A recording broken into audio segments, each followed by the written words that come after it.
If you listen right to the end of this interview, you'll hear a mention of Lifeline's crisis support line. In fact, if you consume any sort of news media, you've likely seen or heard the organisation mentioned whenever a journalist reports on anything to do with mental health. And while it's easy to gloss over that tiny italic text at the end of an article, have you ever stopped to wonder what they do? Or what sort of person might be on the other end of the phone when you call? Michelle Possingham is CEO of Lifeline Gippsland, and one of the folks in charge of this amazing band of volunteers who are there for you when you need them most. I went and visited Lifeline Gippsland in Morwell to understand a little bit more about this remarkable organisation, why they're more than just a phone line, and how they work together with other organisations in Gippsland to create a coordinated response to the challenge of preventing suicide. I've been in the role for 4 years now, and suicide prevention has been my passion for at least 10 to 15 years. I am in what I call my dream job. So this was the position I always wanted to be in, and every day I wake up and I pinch myself and think about how lucky I am to be here. Seeing the deaths that occurred that were so preventable just made me feel like I had to do something, I had to get involved, and I had a responsibility as a human who had some knowledge of mental health to contribute in some way. And really just that feeling that I wanted to get that message out there, to normalise talking about suicide, and to do whatever it took to make sure that we lost less lives. And I think that's a really sort of fantastic lead in for what Lifeline does. So can you tell us a little bit about Lifeline and what some of the services that you guys offer? When people think of Lifeline, they think of the 13 11 14 crisis line, which is fantastic. It has been in place for almost 60 years. So next year we'll be celebrating 60 years of Lifeline. And it came about because a reverend took a call from a young man who was feeling suicidal. He attempted to help the young man. Unfortunately, the young man did die by suicide. But he then felt compelled to do something, as so many of us do. So he started a phone line where people could call up when they were experiencing crisis or in trouble. And from there, it's grown into a network of 40 members across Australia and a workforce of volunteers who train to listen to people in their hour of need. So our vision is an Australia free of suicide, where nobody has to face their darkest moment alone. And that's what our crisis supporters do on the phones. And I can kind of see it as we talk about it. It's sort of the passion about it kind of oozes out of you. It's really infectious. Tell me about the sort of important role that your call takers have in the crisis line and all that sort of stuff. What is so special about them and the work that they do? They are the most amazing group of people. So sometimes people equate volunteers with a lesser quality service, or they might think, they're volunteers, they're not highly trained.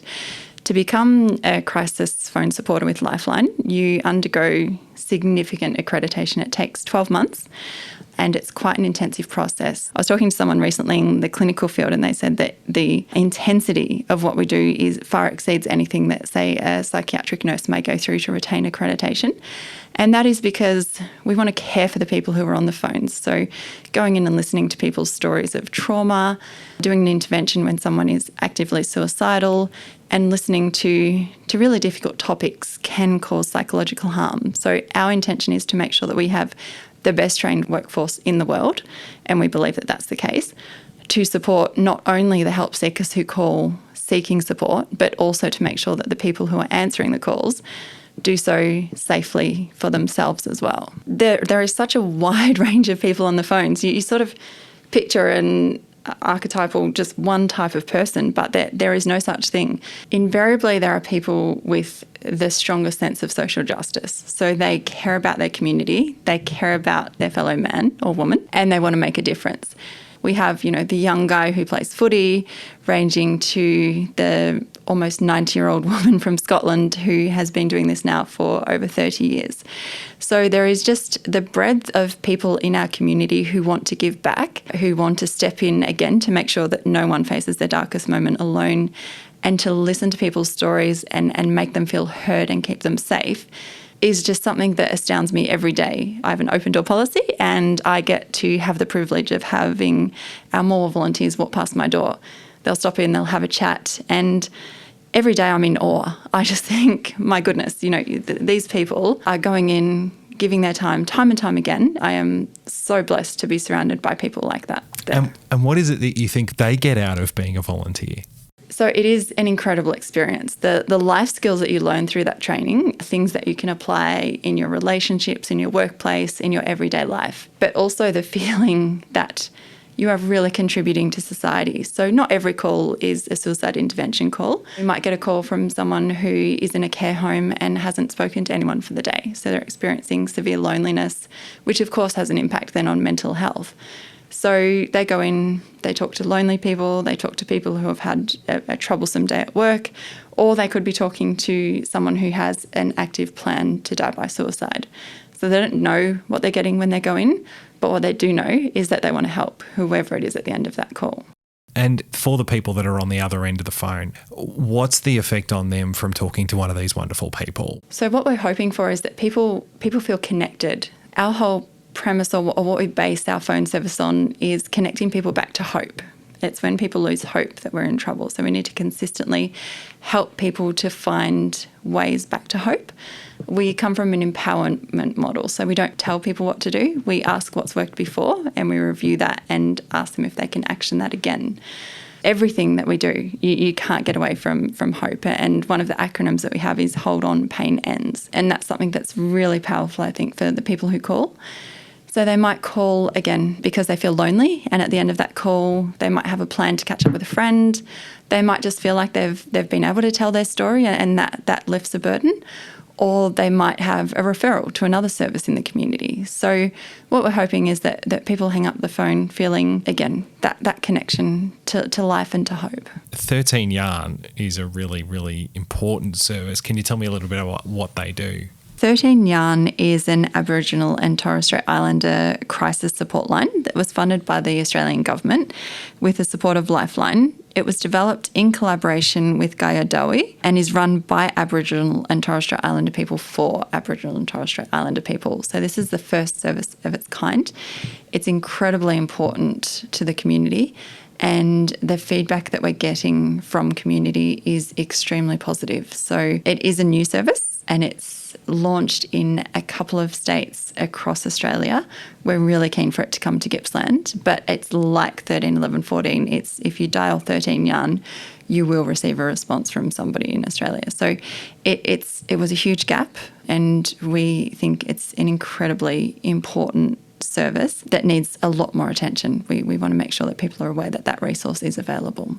I think that for so long we've had so many mainstream services like Lifeline, like Beyond Blue, providing service in the way that we're used to providing it. So 13 Yarn was developed, again, in partnership, which meant that we spoke together. This was built with the Aboriginal and Torres Strait Islander community. It wasn't us saying this is what you must do and this is what is going to work for your community. We recognise that we don't have all of the answers.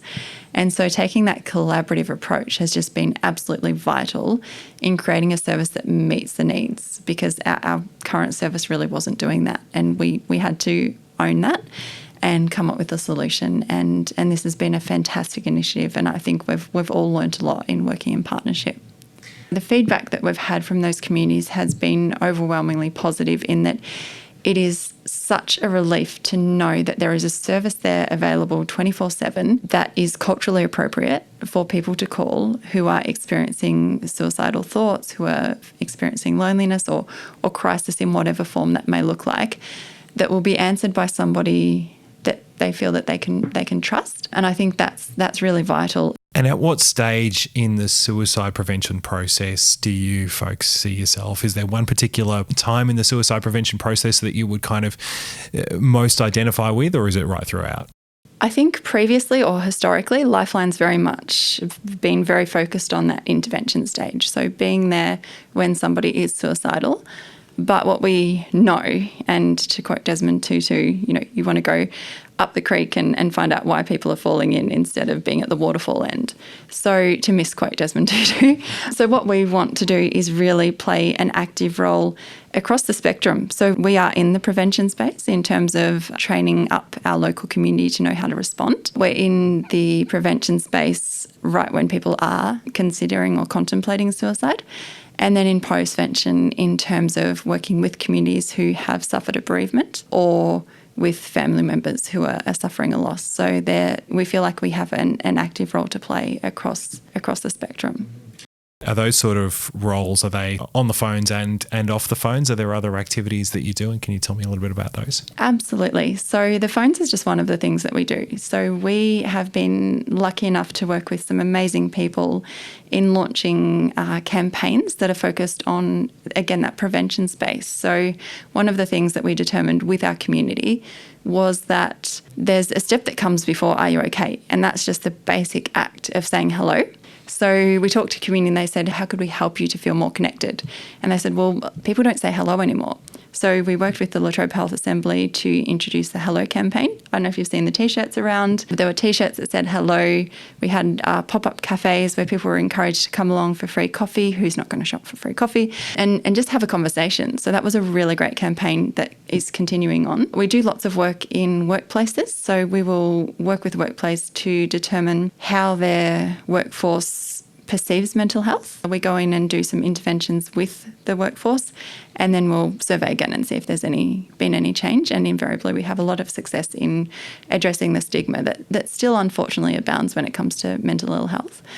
And we really take any chance we can to talk about suicide. So when I started in this role 4 years ago, if I was doing a radio interview and I said the word suicide, the host would desperately try and take me down a different path and use different words, because even at that time, there was the misconception that saying suicide, talking about suicide, might mean that someone who was contemplating it would act on it. But in fact, research tells us the opposite. So people feel like the more that we talk about suicide, if we can bring it out of the shadows, talk about it, someone who might be contemplating it will say something to someone that they know and say, I'm in strife, I'm feeling suicidal, can you help me? So we need to talk more and become more comfortable with the word. There was a campaign recently called the S word, because again, it causes a lot of people to shirk and to feel uncomfortable. But we need to be comfortable in that space, but we need to be also working towards that vision. I really, really hope that this podcast will shine a big bright old light on the S word, on suicide, because I think it is really important. It's also another one of those things that I've noticed in you kind of gets you passionate as well. What is it about the way people's attitudes are changing to that sort of scary word? How is that different to say it was maybe 5 or 10 years ago? I think there's less fear around just the word. I'm not saying that people don't freak out when someone says I'm feeling suicidal. Again, it has been a word that people shirk from, and people would rather probably hear swear words than suicide. So over time, as we've seen, I think very high-profile people speak about their experience of suicidality, of surviving a suicide attempt, it's made it something that we can talk about. And I remember years ago listening to someone talking about when we had stigma related to the LGBTIQ plus community and the fact that we didn't talk about it. And so it was something that caused so much fear and concern and hatred and misunderstanding. And then as more and more people talked about it and said that was their lifestyle and that was how they lived, it became a conversation that none of us were afraid of having. The shock value went away as it should. It doesn't matter at all. And so there's a lot of work still to be done around mental health so that we can, if somebody says, I'm having a panic attack right now, I need to get a cup of water, it's the same as if somebody says, I've got a cold, I need to grab a tissue. We need to see it as the same sort of thing. So I think we are seeing that start to enter our world a little more. I'm not saying there is no stigma, it's still in place. But I think that the community has taken great steps forward in making it a safe space to talk about mental health and suicide prevention. I really want to come back to that because I think it's really, really important. But I'll come back to Lifeline really quickly because I know that's really important that we cover off some of the amazing work that you do. You mentioned before about maybe people getting a referral when they're on the phone and all that sort of stuff. Can you tell me a little bit about some of the other organisations you might refer to or that you might work with and what your relationship is like? Yeah, absolutely. So we know that we are not going to achieve our vision of an Australia free of suicide alone. And we are so blessed in the Gippsland region to be surrounded by people who are passionate about that vision as well. I could go on for hours about the people who are passionate about this. And it's not the people you might necessarily think of immediately. So it's the proactive policing unit, it's the AMBOs, it's everybody understands that they have a role to play And that, I think, is one of the best things that I've seen, and it makes me so proud of Gippsland, or to be a Gippslandian, is that people in our community truly care. They're gonna show up to meetings. They're going to talk about how we can make this better, no matter whether it's core business or it's something that people want to contribute to. And that was going to be my next question about what sort of the state of play is around suicide prevention in Gippsland. But you're saying there's a lot of sort of willingness to help and collaboration already there. Definitely. And I think through the work of the place-based trials that the Gippsland Primary Health Network oversaw, we saw that willingness. So again, it wasn't just organisations, and again, there are many wonderful organisations out there doing this work, but it was community members who wanted to be a part of that work, who wanted to step into the space and say, suicide is preventable, I want to play my role, how can I support you to achieve your vision, how can I get involved? The intent of the work that was done by the Gippsland Primary Health Network in collaboration with our partners was to create a community safety net. And I think that's been something that we've really achieved and will continue to work on. Are there any sort of challenges in the mental health space or the suicide prevention space that you kind of see coming up? We're very concerned about youth, and it's been very well publicised that there's a significant increase in anxiety and depression and self-harm amongst young people.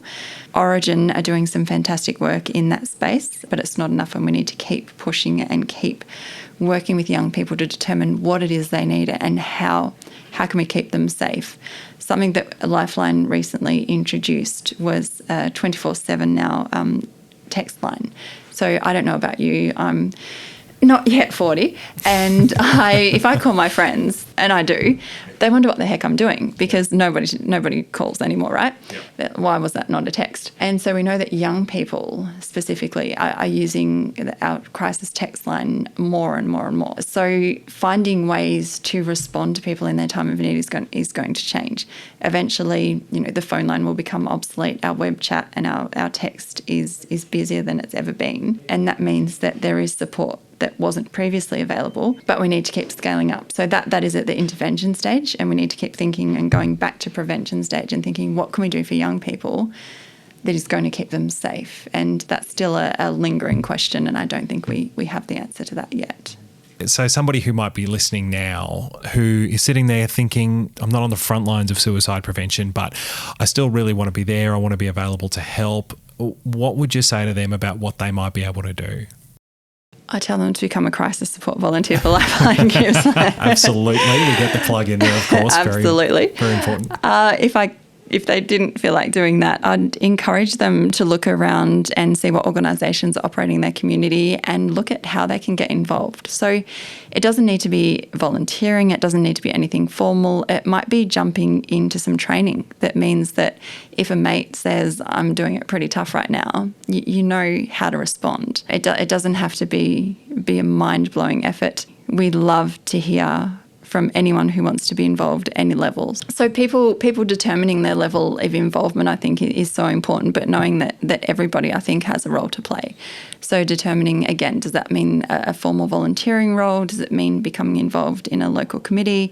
Does it mean just getting behind initiatives like Are You OK Day and really supporting those?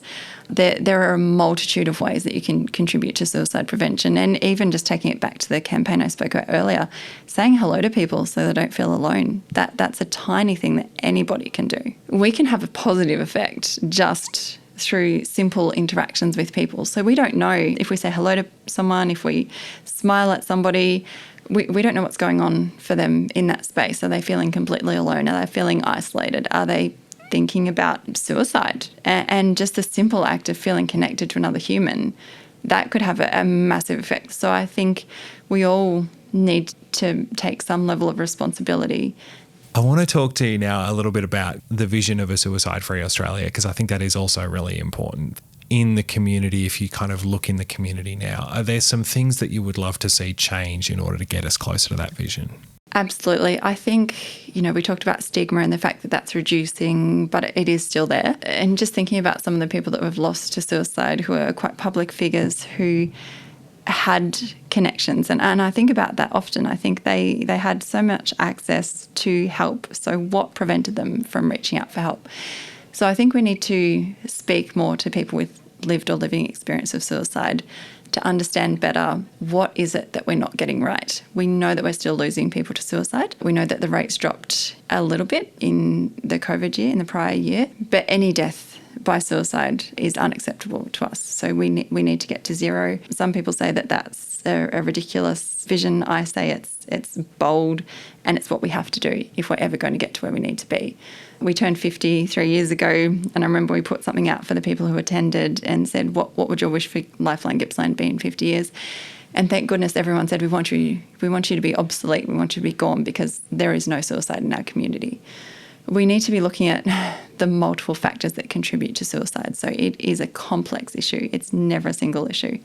What groups do we have that are most vulnerable to suicide? And we have data about that. We know that.